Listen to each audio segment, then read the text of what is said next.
Hi everyone, मेरा नाम है मीर फैसल और आप देख रहे हैं द ऑब्जर्वर पोस्ट। अभी हम उत्तराखंड के हल्द्वानी शहर में मौजूद हैं। कुछ दिनों से यहाँ पे काफ़ी कुछ सुनने को मिला, काफ़ी कुछ देखने को मिला।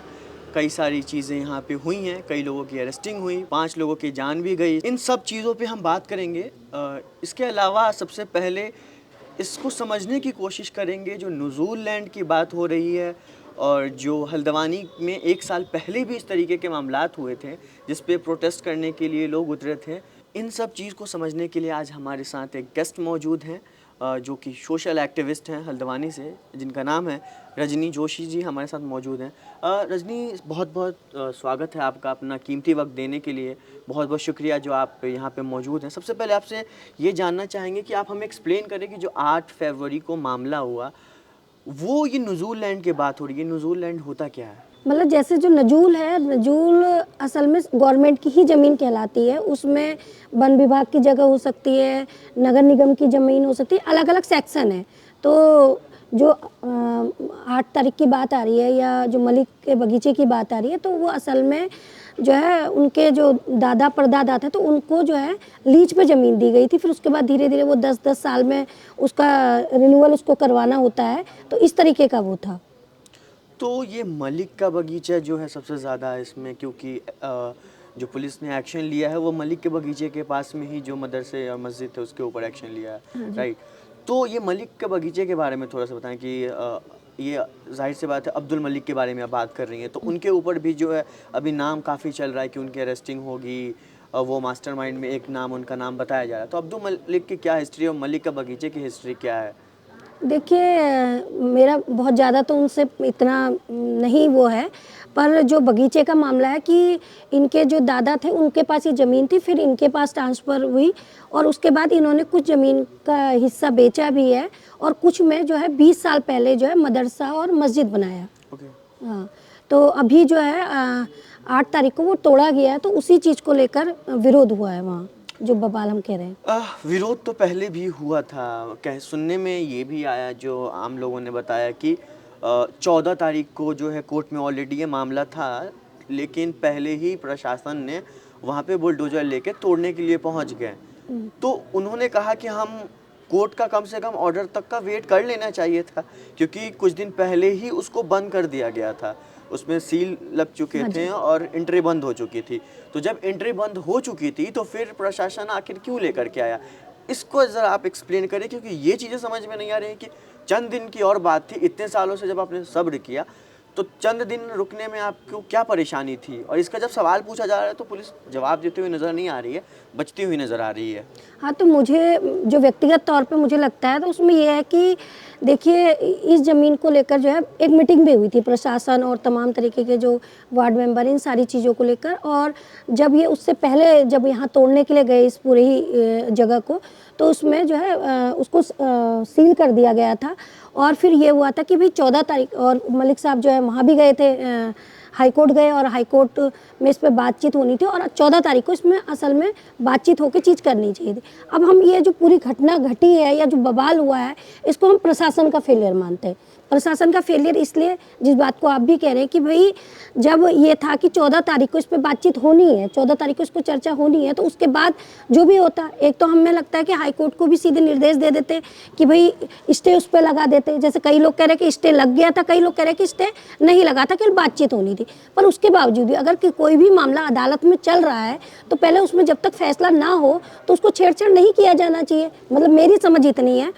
तो अब हुआ क्या है कि आपने क्या है कि 8 तारीख को जो है आपने ना तो वहाँ की पब्लिक को भरोसे में लिया, ठीक है, और जितने जवानों को वहाँ भेजा वो भी बहुत सारे ट्रेंड लोग नहीं थे, ठीक है। अब जो मामला होता है, क्योंकि लोग गुस्साए हुए हैं, अब लोग गुस्साएंगे ही भाई। जब किसी का धार्मिक स्थल टूटेगा तो उसमें लोग बौखलाएंगे। पर हम देश के स्तर पर देख रहे हैं कि किस तरीके से जो मुस्लिम कम्युनिटी, उस पर हमला हो रहा है अलग अलग के चलते, और उसका भी एक गुस्सा है लोगों के अंदर कि भाई जो हमारे ही मंदिर तोड़े जा रहे हैं, हमारे ही मस्जिद तोड़े जा रहे हैं। मतलब मुस्लिम कम्युनिटी की अगर बात करें, जो राम मंदिर वाला अपने मामले देखा, वहाँ पर लोगों ने सब्र किया।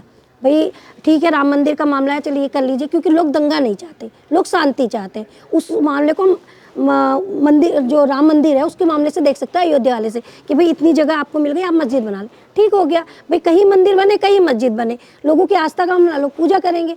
पर सवाल ये है, या नमाज पढ़ेंगे, पर आप उसको छेड़ते हैं, यानी कि आप उन लोगों को भड़का रहे हैं, उकसा रहे हैं, और उस उकसावे की कार्रवाई के चलते ही जो ये घटना घटी है, और इसी के चलते मुझे लगता है ये सारा मामला घटा है। तो कहीं ना कहीं इसमें प्रशासन की फेलियर हाँ, मैं ये मानती हूँ कि प्रशासन की फेलियर है। उसने ना तो कानूनी और अदालती जो कार्रवाई है उसको ठीक से फॉलो किया, और सबसे बड़ी बात कि वहाँ की जनता को भरोसे में नहीं लिया। अगर हम कह सकते हैं चलिए प्रशासन पर दबाव है, तो वो रखे ना जनता के बीच में अपनी बात कि भाई ऐसा है और हम ये चाहते हैं, तो पब्लिक तो हमेशा सपोर्ट करती है। लेकिन जब जनता आई तो सुनने में आया कि औरतों के ऊपर जो है लाठीचार्ज की पुलिस ने, उसके बाद का रिएक्शन था मुसलमानों का, फिर मुसलमानों ने जो रिएक्ट किया तो उस पर शूट एंड साइड का ऑर्डर आता है। हाँ जी। तो कहीं और जब लोग प्रोटेस्ट करते हैं या आगजनी का भी मामला आया है, तो ये अभी तक देखने को नहीं मिलता है कि पुलिस जो है सीधा गोली चला दे, किसी की जान ले ले। तो इसमें अब तक जो खबर आ रही है कि 5 लोगों की जान गई है, तो इस पे ये चीज़ समझ में नहीं आती कि क्या सिर्फ बंदूक की गोलियां जो हैं वो मुसलमानों के सीने पे चलने के लिए है, क्या बाकी जगह पे जो प्रोटेस्ट होता है, पिछले 4-5 सालों में हमने कई बड़े बड़े प्रोटेस्ट देखे हैं जहाँ पे दंगे भी भड़के। सबसे बड़ा अभी एक प्रोटेस्ट जो हमने देखा अग्निवीर का, जिसमें ट्रेन को फूंक दिया गया, लेकिन वहाँ पे गोली का इस्तेमाल नहीं होता है। तो क्या मुसलमान इसको क्या समझे? नहीं, हमारा कहना यही है कि भाई चाहे इस देश के नागरिक मुसलमान भी है, जो इस देश में रह रहा है वो इस देश का नागरिक है, और हर तबके के लिए वो नागरिक अधिकार उसके लिए वो बनते हैं, ठीक है। हमारा ये कहना है कि एक तो ये उकसावे की कार्रवाई हुई है, वो इस रूप में भी हमें लगता है, मतलब मुझे लगता है व्यक्तिगत रूप में, कि एक दिन पहले यूसीसी जो है कानून पास होता है, ठीक है, और उसमें जो भी आप अगर उसको ढंग से पढ़ेंगे तो उसमें सीधे ये लगता है कि मुस्लिमों को टारगेट किया गया है। वो इस रूप में भी लगता है कि एक तो जो मुस्लिमों की जो धार्मिक जो आस्था है, या मुस्लिम कहें या अन्य की भी, अब आप कह रहे हैं कि भाई जो विवाह का मामला है, कि विवाह आप किसी भी धर्म किसी भी रीति रिवाज से करें, पर आपको जो है वो करना पड़ेगा, आपको रजिस्ट्रेशन करवाना पड़ेगा, पंजीकरण करना, मतलब आप उनकी परंपराओं को मान्यता ही नहीं दे रहे भाई। ठीक है, हर व्यक्ति की अपनी रीति रिवाज है, परंपराएं हैं, वो अलग अलग धर्मों की, पर आप वहाँ टारगेट कर रहे हैं। इसके बावजूद भी, सॉरी इंटरप्ट करने के लिए, इसके बावजूद भी मुस्लिम इससे ज़्यादा अफेक्टेड नज़र नहीं आया है, ना ही इस पर कुछ मुसलमानों ने रिएक्ट भी किया इस चीज़ को लेकर के, ज़्यादातर अगर देखें तो मुझे नहीं लगता कि इसमें कुछ इस तरीके का इसमें कोई कनेक्शन हो सकता है। और स्पेशली इसमें तो आरएसएस के एक लीडर हैं, उनका भी स्टेटमेंट आया कि इसमें यूसीसी का कोई कनेक्शन है नहीं, कि मुसलमान इससे जो है नाराज़ था तो इस पर रिएक्ट किया। क्योंकि जगह जगह पे हम देखें तो डिमोलिशन के, दिल्ली में जो है 600 साल पुरानी मस्जिद को तोड़ दिए गए हैं, उसके अलावा और भी कई जगहों पे जो है कुछ भी ऐसा छोटा सा इंसिडेंट होता है हिंदू मुसलमान के बीच में तो डायरेक्ट डिमोलिशन होते हैं, उनके डायरेक्ट घर तोड़े जाते हैं। तो क्या ये उसका भी गुस्सा हो सकता है ये, या मुसलमान इन चीज़ों से उब चुका है, ये जो लगातार इनके ऊपर जो जुल्म कह रहे हैं, जो जुल्म हो रहा है उस चीज़ को लेकर के? देखिए, अगर हम बात करें कि इन 10 सालों में, तो यह है कि निशाना तो बनाया गया है, और हम जानते हैं कि जो संघ है या जो भाजपा है उसकी जो जिन चीज़ों को वो लेके चलती है, अभी जो चुनाव का उन्होंने जब कहा था कि वो इन सालों में क्या करेंगे, तो उसमें धारा 370 थी, राम मंदिर था और यूसीसी था, ठीक है। और जैसे हम अगर बनपुरपुरा के ही मामले को अगर लें कि भाई आप जो देश के अंदर तमाम जो हिंदू फांसीवादीकरण कर रहे हैं, आप संस्थाओं का कर रहे हैं, थोड़ा बात भटकेगी, इधर उधर जाएगी, फिर हम वहीं पे ही आएंगे। जैसे बिल्किस बानो वाला मामला अगर हम ले लें, उसमें क्या होता है कि भाई एक महिला के बतौर भी अगर हम देखें कि आप 15 अगस्त के दिन उन अपराधियों को छोड़ देते हैं और फूल माला चढ़ाकर उनका स्वागत होता है, ठीक है। अब जो संस्थाएं किस तरीके से कह रही हैं कि भाई जब क्या कहते हैं, जब ये बात आती है कि भाई गुजरात सरकार जो है उनको रिहा नहीं कर सकती, पर मुंबई सरकार रिहा कर सकती है, तो हम प्रगतिशील महिला एकता केंद्र ने इस चीज़ का विरोध किया है कि भाई सवाल यहाँ हो रहा है कि रिहा कौन कर सकता है, सवाल ये नहीं हो रहा है कि भाई रिहा किया क्यों जाना चाहिए। ऐसे अपराधी जिस महिला के सामने उसके 9 साल की बच्ची को पटक के मार दिया गया, 13 लोगों को मार दिया गया, ठीक है, और उन बलात्कारियों को आप ये कह के छोड़ दे रहे हैं कि वो अच्छे हैं, तो हमारा कहना है कि जो लगातार जो संस्थाओं का भी फांसीवादीकरण हो रहा है ना, और उसके अलावा जो राम मंदिर का मामला हम देख लें, या फिर तमाम धारा 370 हम देख लें, या तमाम जो ऐसे जो कानून बन रहे हैं वो लगातार जो है मुस्लिम विरोधी भी हैं, और हम सिर्फ ये नहीं कह सकते कि मुस्लिम विरोधी है, बल्कि वो जो मेहनत कश आबादी है उसके विरोधी भी हैं। हम किसानों के आंदोलन का हम देखें, जो कृषि कानून आए, या जो श्रम संहिताएँ आई हैं, या जो NRC वाला जो मामला था, अगर मेहनत कश महिलाएँ, मुस्लिम महिलाएँ जब सड़कों पर नहीं आती तो NRC आज तक लागू हो चुका होता। लास्ट ईयर भी जो प्रोटेस्ट यहाँ पे हल्द्वानी में चला, हाँ जी, काफ़ी दिन तक प्रोटेस्ट रहा वो, उसमें भी बात निकली थी कि ये रोहिंग्या वाले हैं और भी ये आतंकवादी हैं, जो अभी चल रहा है कि दंगाई हैं, आतंकवादी नहीं रहने का हक नहीं है। तो एक बात तो ये आती है कि मुसलमान ये स्पेशली कि देवभूमि में मुसलमानों को तो रहना ही नहीं चाहिए। हाँ जी। तो ये क्या कॉन्सेप्ट है कि यहाँ पे मुसलमान नहीं रह सकता इस स्पेशली उत्तराखंड में? देखिए, ये तो एक प्रोपोगंडा है, ठीक है। जो भी मेहनत करने वाला होगा, चाहे वो कोई भी जाति धर्म का हो, चाहे वो हिंदू हो, मुस्लिम हो, सिख हो, ये समझ सकता है कि ये प्रोपोगंडा है, ठीक है भाई। अगर हम कहें तो इस हल्द्वानी को बसाने में जो बनफूलपुरा के जो निवासी हैं उनकी बहुत महत्वपूर्ण भूमिका है, ठीक है। वहाँ आपको नाई मिल जाएंगे, ठेले वाले मिल जाएंगे, दुकानदार मिल जाएंगे, तमाम मिस्त्री मिल जाएंगे, अलग अलग तरीके के जो काम करने वाले मिल जाएंगे।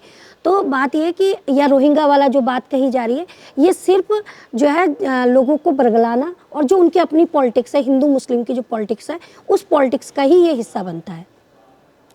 तो अभी जो पुलिस ने एक्शन लिया, इससे तो एक तबका जो है काफ़ी खुश भी है, उसमें नेशनल मीडिया भी है। तो आपको क्या लगता है, क्योंकि जो अभी का हालात है, आज सुबह खुद मैं रिपोर्टिंग करने के लिए गया, पुलिस ने मुझे रोका, पुलिस ने मुझे गालियां दी, डंडा निकाला, मारने के लिए भी उसने ये चीज़ें की।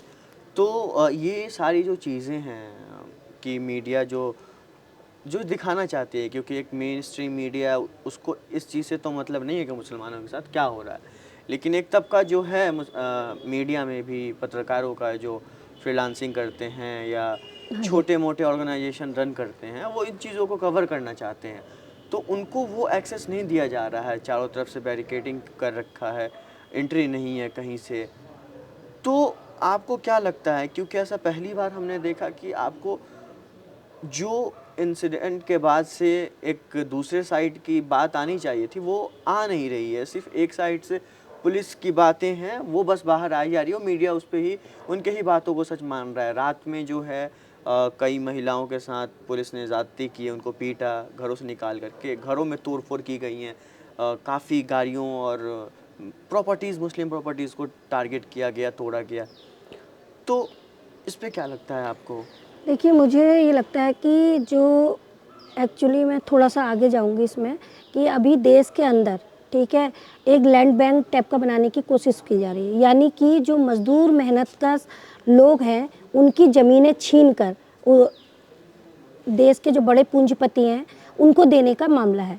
तो बनफूलपुरा का भी यही मामला बनता है कि भाई, क्योंकि रेलवे का अपना कोई प्रोजेक्ट उसने दिखाया नहीं जब तमाम RTI और ये सारी चीज़ें लगाई गई। आप भी एक थी जिन्होंने हाँ, कोर्ट, आप भी गई थी हाई कोर्ट गए थे, हाँ, पर क्या कहते हैं, कई और लोगों ने भी हाई कोर्ट में केस डाला था। खैर, हमारा तो थोड़ा मामला थोड़ा दिक्कत है। प्रोटेस्ट में आप भी शामिल थी? हाँ, प्रोटेस्ट में हम भी थे, मेरे पास मुकदमा भी लगा हुआ है। अच्छा, वो केस अभी चल रहा है आपका? हाँ जी, तो रविशंकर जोशी जी हैं, उन्होंने जो केस डाला था उसमें ये था कि भाई ये बनफूलपुरा वाले हैं जो अतिक्रमणकारी हैं। तो हम लोगों ने एक प्रोटेस्ट किया था जिसमें हम लोग रविशंकर जोशी को ज्ञापन देने जा रहे थे कि आप जो है जो आपने केस डाला है उसको वापस लीजिए, कि भाई ये भी देश की मेहनत कश आबादी बनती है।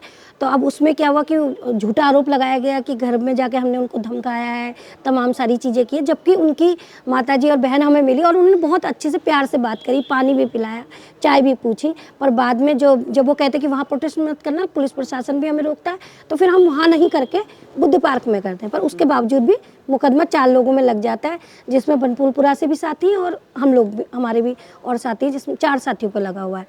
तो बात फिर थोड़ा भटक गई है। तो मेरा ये कहना है कि एक तो जो जगह है, इस जगह पे जो है ये जितना हमें लगता है कि पूरा ही जो देसी विदेशी पूंजीपति है उसके लिए ऐसगाह बन सके, क्योंकि उत्तराखंड जो है उसको एक पर्यटक स्थल के रूप में डेवलप करना चाहते हैं। आप देख रहे होंगे कि इस पर्यटक स्थल को डेवलप करने में लगातार बाघों से कितने सारे लोग मारे जा रहे हैं। रामनगर में प्रोटेस्ट चल ही रहा है, कई महिलाएं उसमें जिंदा खा दी गई हैं, मारी गई हैं, अभी भीमताल में रहा, हल्द्वानी में रहा। तो इसका परिणाम देख रहे हैं कि सरकार कोई काम कर रही तो प्री प्लान से नहीं कर रही। तो खैर वहीं आते हैं, तो ये बनाने की कोशिश की जा रही है। अब बात यह है कि जब पिछले साल जैसे अब जो हम कह रहे हैं कि जो पीड़ित है उसको ही आप अपराधी घोषित कर दे रहे हैं। क्यों घोषित कर दे रहे हैं? क्यों? क्योंकि आपकी राजनीति ऐसा करने को आपको मजबूर कर रही है। क्यों? क्योंकि आप जो हिंदू मुस्लिम जो आपकी पॉलिटिक्स है, उस पॉलिटिक्स के चलते ही आप आगे सत्ता पे बने रह सकते हैं। तो असल में तो इस बस्ती को मतलब पिछले साल ही टूट जाना था, जितना पूरा हाईकोर्ट का जो फैसला था और प्रशासन ने जो तमाम इंतजाम कर दिए गए थे कि ये टूटेगा, लोग खुद अपने घर खाली करें, अगर घर नहीं खाली करते हैं तो हम आपसे ही वसूल करेंगे। लोग बहुत डरे हुए थे, सहमे थे, पर लोग संघर्षशील थे। उन्होंने कहा हमारी ज़मीन है, हमारे घर है, हमारे दादा परदादाओं ने यहाँ पूरा जीवन गुजार दिया और हम कैसे इसको छोड़ दें। ठीक है, तो उस सवाल को तमाम लोगों ने उठाया। तो जो 31 जनवरी और एक का बड़ा प्रोटेस्ट था, जो राष्ट्रीय नहीं अंतर्राष्ट्रीय भी मामला बना, उसी प्रोटेस्ट ने यानी कि जो जनता का संघर्ष था, उस जनता के संघर्ष ने इस पूरे मामले को रोका और सुप्रीम कोर्ट ने फिर जनता के हित में जो है स्टे इसमें लगा दिया। लेकिन अभी वही जनता जो है एक सफ़र करते हुए नजर आ रही है, तो वहीं आ रहे हैं, परेशानियों में है अभी देखें तो हम वही आ रहे हैं। तो बात यह है कि एक खुंदक तो ये भी है कि भाई एक देश के जो पूंजीपति वर्ग है उसके लिए खाली कर देना चाहिए, पर नहीं कराया जा रहा, नहीं कर पा रहे हैं अलग अलग कारणों से। ठीक है, अब दूसरी चीज़ ये है कि ये आज ही नहीं हुआ है। जब भी जो है कोई भी मामला ऐसा आया है, जब कोई आंदोलन तेज हुए हैं, कोई कुछ हुआ है, तो इनको टारगेट किया है। जैसे अभी जब दिल्ली के स्तर पर एनआरसी आंदोलन चल रहा था, तो यहाँ भी एनआरसी आंदोलन था, उसमें भी मैं मौजूद रही थी। 72 घंटे का वो हम लोगों को करना था, पर वो पहले ही उठा दिया गया, लगातार डराया गया। तमाम जो मुस्लिम भाई है उनको उन पर प्रेशर किया गया, आप पे मुकदमे कर देंगे, जेलों में डाल देंगे। तो वो करीब उसको कर दिया गया। उस टाइम भी टारगेट करने का काम किया ही जा रहा था।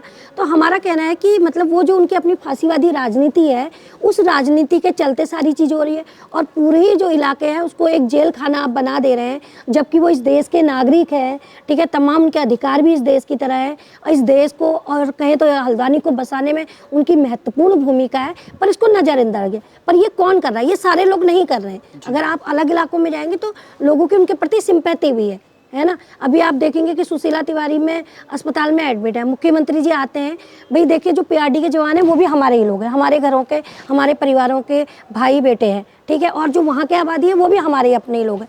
तो अब क्या है, मारा कौन गया? पूरे ही उपद्रव में हमारे अपने लोग, यानी कि जो मेहनत कश आबादी है वो मारे गए। अब हो क्या रहा है कि मुख्यमंत्री जी आते हैं, जवानों से तो मिलते हैं, उनकी सारी चीज़ करते हैं, पर वहाँ जाकर उनसे नहीं मिलते। तो क्या ये कौन लोग हैं? ये भी आपके है। क्या ये एक राज्य के मुख्यमंत्री को शोभा देता है कि वो कुछ लोगों से मिले और कुछ लोगों से नहीं मिले? वो भी इस देश के नागरिक हैं, भाई उनके हालचाल पूछना भी आपका कर्तव्य बनता है, पर आप नहीं करेंगे।